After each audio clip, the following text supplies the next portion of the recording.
E quando você tentou tudo que estava no seu alcance, você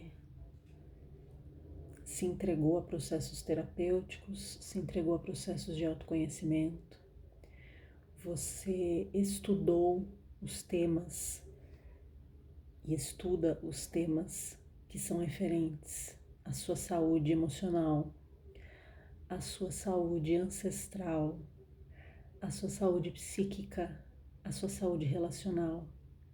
Você buscou a prática dessas vivências dentro dos limites do seu possível para o momento. Você buscou a sua conexão espiritual. Você buscou cuidar do seu veículo físico.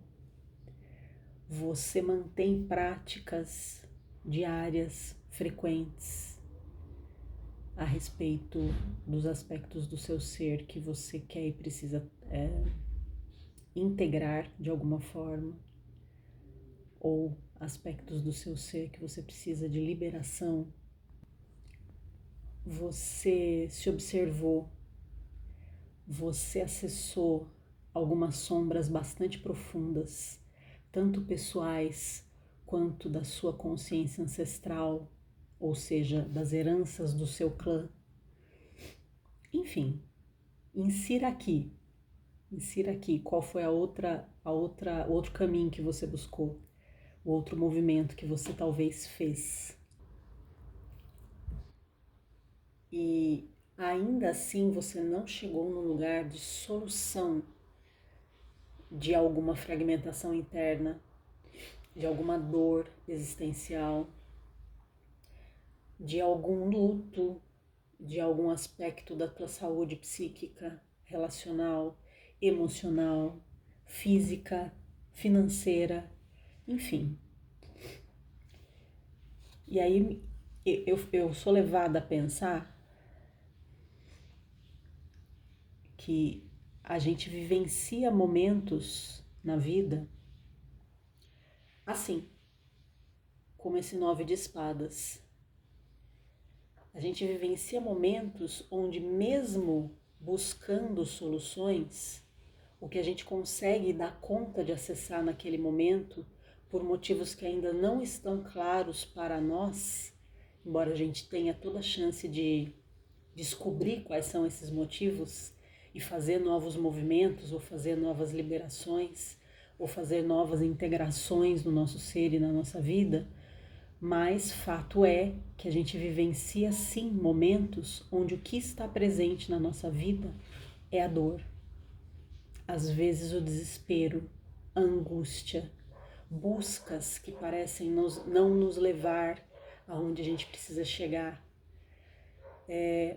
buscas que podem atenuar a dor que a gente está sentindo sem resolver de fato e sem causar de fato uma liberação daquele transtorno, daquele desespero, daquela prisão, daquela angústia.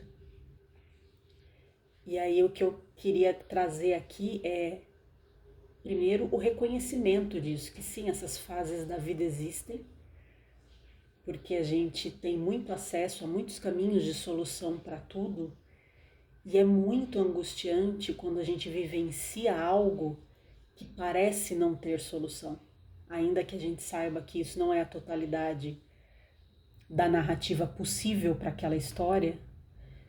Tem momentos sim, e às vezes esses momentos são bastante longos, tem momentos que duram anos ao redor de algum tema ou mais de um tema, onde a gente tem que lidar com essa energia do 9 de espadas, às vezes mais presente, às vezes menos presente, né? Enquanto isso a gente está funcionando na vida de alguma forma e nos relacionando com o nosso dia a dia, com a nossa realidade do jeito que a gente pode, do jeito que a gente consegue.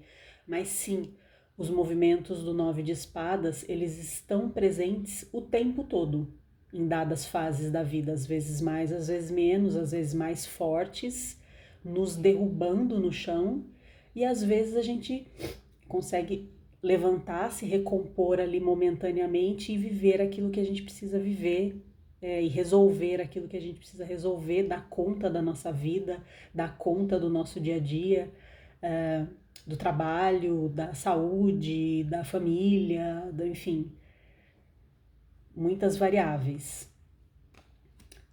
E aí o que acontece? Pausando e voltando o vídeo em prol da minha alergia. Olha para esse 9 de espadas aqui do tarô Marielle.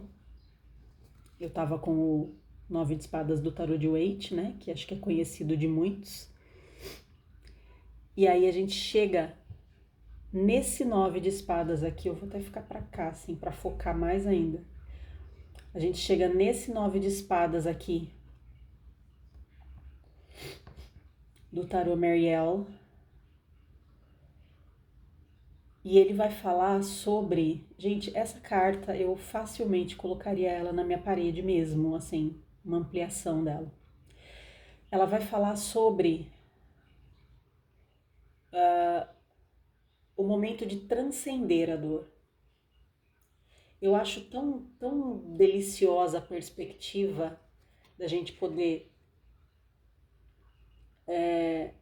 ao estar em contato com essa energia, vivenciando essa energia, poder olhar para o fato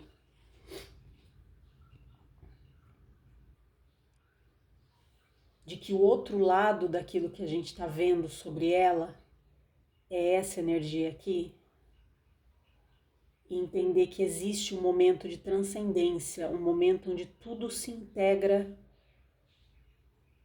a tudo. Essa carta aqui do Tarot Marielle, ela vai falar de transcender a separação. Eu achei isso demais, assim, significativo.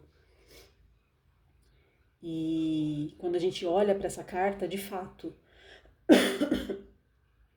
o que a gente pode enxergar muito nela, nessa angústia, aparentemente no meio da noite, que a gente vê retratada aqui, é esse movimento de ninguém entende o que eu sinto. Ou ninguém se importa com o que eu sinto. Ou eu não tenho acesso a ninguém que se importe com o que eu sinto. Eu não tenho testemunha para o que eu sinto. Eu não tenho solução para o que eu sinto. Eu não sei o que fazer do que eu sinto. E isso muito causado, muitas vezes, pela qualidade assustadora dos nossos pensamentos, dos nossos condicionamentos, de pensamentos repetitivos, de pensamentos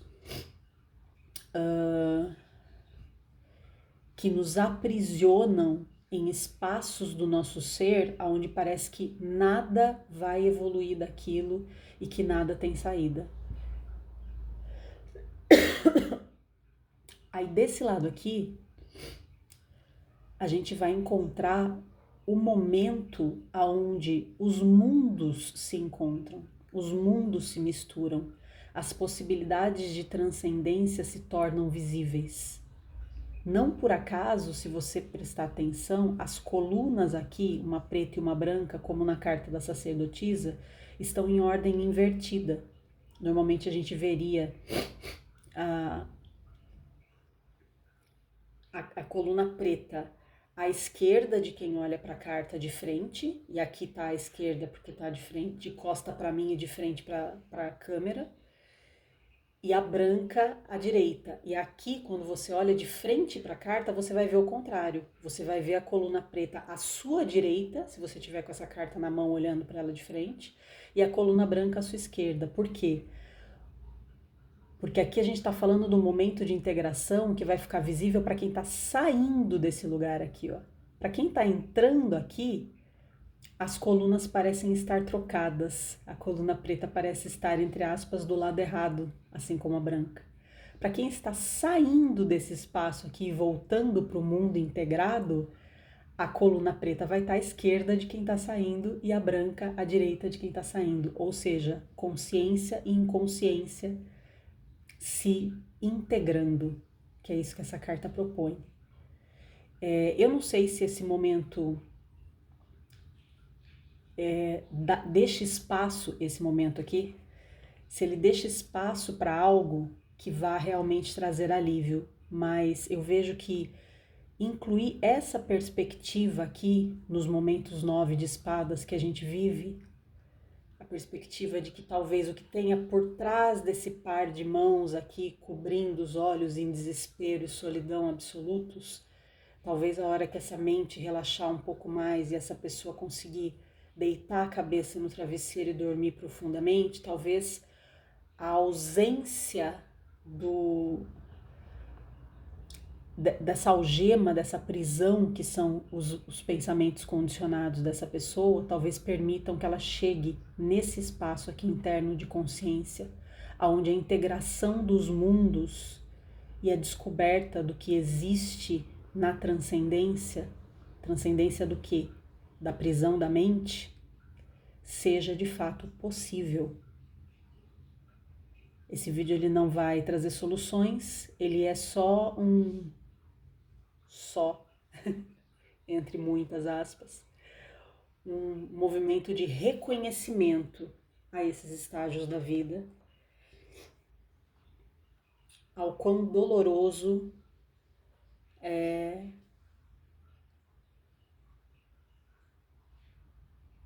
esses momentos são para quem está vivenciando eles, o quão sem saída e sem solução eles parecem ser.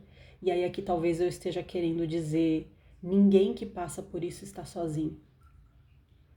Muita gente que busca e se cuida e se responsabiliza pelos próprios processos, passa e já passou por isso. E como eu disse, às vezes esses momentos 9 de espadas da vida duram anos. E aí a questão passa a ser como é que a gente dá manutenção na nossa existência, na nossa saúde mental, na nossa saúde psíquica, na nossa resiliência, na nossa qualidade de vida, seja externa, seja interna, seja ambas, enquanto isso está acontecendo. E que pequenos movimentos são esses? Se a gente não vai conseguir resolver tudo, se a gente não vai conseguir, ok, estalei um dedo e trouxe uma solução, que pequenos movimentos são esses? Que percepções são essas daquilo que é possível? E para mim a principal delas sempre parece ser eu lembrar que aquilo é um momento. Porque mesmo nas fases da vida em que um 9 de espadas parece durar anos, como eu comentei antes, a gente oscila dentro dessa existência com o 9 de espadas. Tem momentos em que eles estão predominando, em que ele está, o momento 9 de espadas, predominando sobre tudo. Tem momentos onde a gente consegue sim respirar e ter uma experiência de existência mais sustentável e ir para a vida, ir para o mundo, ir para dentro da gente, né? E vivenciar um alívio. E aí talvez depois esse momento aqui ele volte com muita intensidade e a gente pode oscilar nisso durante muito tempo. Pessoas oscilam nesse movimento aqui, às vezes uma vida. Então, o que eu trago hoje aqui é um reconhecimento de que esse momento existe, de que esse estágio de vida existe. Eu não vejo ele como um estágio de vida sem solução, mas eu vejo ele como um estágio de vida que muitas vezes pede de nós que a gente nutra a nossa capacidade de resiliência nas pequenas coisas, e é um passinho depois do outro, e um passinho depois do outro. Muitos momentos de acolhimento entre esses passos, para que a gente passe por esses momentos aqui e chegue de novo na outra parte, no fim da rua, onde a gente consegue lembrar, tá, tem outras coisas acontecendo ao mesmo tempo na vida, enquanto eu tô vivendo esse momento, e é um momento. Isso vai se mover e vai se transformar em outra coisa. Numa fase de meses ou anos de 9 de espadas, você não fica até a raiz dos cabelos no 9 de espadas 24 horas por dia. Vai ter um momento que você vai olhar e falar, nossa, como o céu tá bonito. Vai ter um momento que você vai rir de um meme. Vai ter um momento em que alguém vai te dizer uma coisa amorosa e isso vai trazer cura para sua alma. Vai ter um momento onde você vai se encontrar com uma técnica terapêutica de autoconhecimento e isso vai te trazer impulso, força, integração. Então, esse vídeo é pra gente lembrar que nos momentos 9 de espadas, por longos que eles sejam, existe o intercalar com muitas outras portas e possibilidades que a vida vai abrindo na nossa alma e no nosso destino. Fique bem.